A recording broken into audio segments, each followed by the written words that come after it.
দর্শক, আপনাদের আমি স্বাগত জানাচ্ছি মৃত্তিকা জীবন ও প্রকৃতি চ্যানেলে। গতকালকে সব থেকে ভারী বর্ষণ হয়েছে এই 2025 সালের ভিতরে।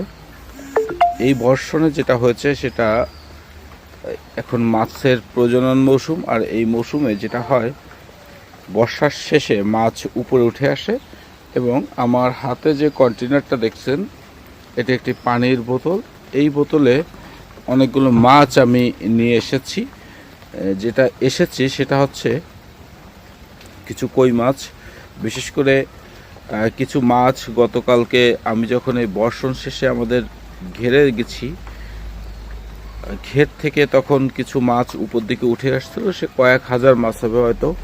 তো অনেকেই এই মাছগুলো নিয়ে গেছে, আর কিছু মাছ বাইরে এসেছে। বাইরে আসা মাছগুলো যেটা হবে সেটা হচ্ছে বাইরের মাছগুলো অন্তত ডিম ছাড়তে পারবে, আর ডিম যখন ছাড়বে তখন তাদের আমাদের যে প্রকৃতিতে মাছের সংখ্যা, মাছের পরিমাণ অনেক বেড়ে যাবে।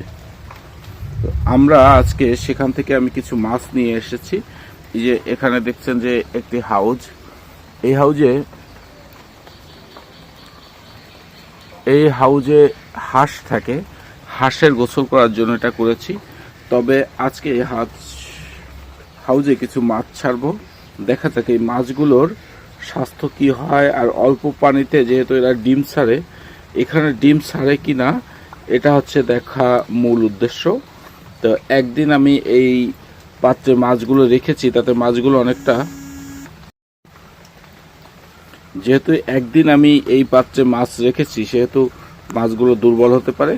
দেখা যাক আমি মাছগুলো ছেড়ে কেমন অবস্থায় আছে। এই যে দেখছেন মাছ, এই যে কই মাছ। ওরা সাধারণত স্রোতের বিপরীতে চলে, বেশ ভালো স্বাস্থ্য।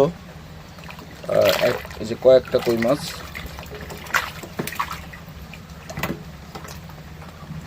সবগুলো মাছই জীবিত আছে। মাছের রং একটু নষ্ট হয়েছে, সবগুলো মাছ জীবিত আছে। আমি এই মাছটা দেখেন,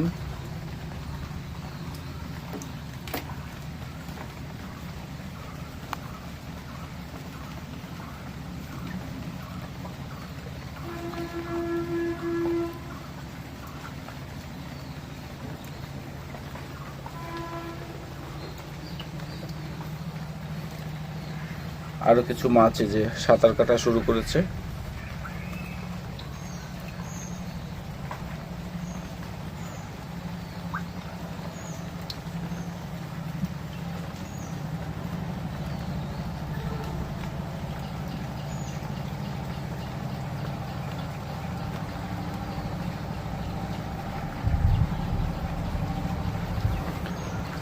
তো আমি আপনাদের উদ্দেশ্য জানালাম যে এখানে মাছগুলো ডিম পারবে কিনা এটা দেখার জন্য হচ্ছে এদের এখানে ছাড়া হয়েছে। তো আমি জায়গাটা আবার আপনাদের দেখাচ্ছি।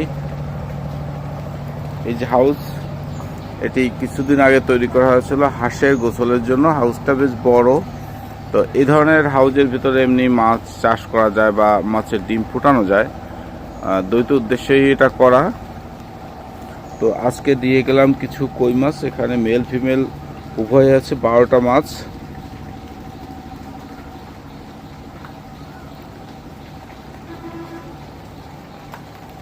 তো আমি বোধ করি যতটুকু যে এখানে ওরা ডিম ছাড়বে। মাছগুলো বেশ সুস্থ আছে, দৌড়াচ্ছে। খাবার অবশ্যই আমরা এখানে দেবো, কিছু পাতা আছে অবশ্য।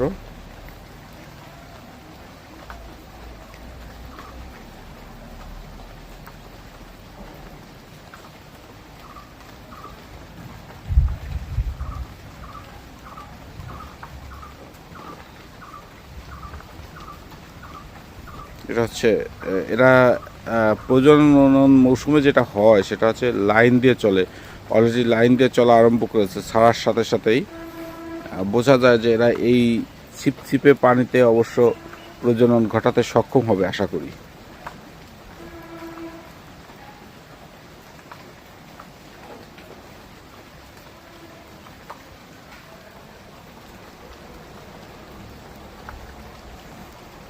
এখানে যদি বাচ্চা হয় সেটা আমি আপনাদের আবারও মৃত্তিকা জীবন ও প্রকৃতি চ্যানেলের মাধ্যমে জানাবো। তো পরবর্তী ভিডিও দেখার জন্য আপনাদের আমন্ত্রণ জানিয়ে আজকের পর্ব শেষ করছি। সবাই ভালো থাকবেন, সুস্থ থাকবেন।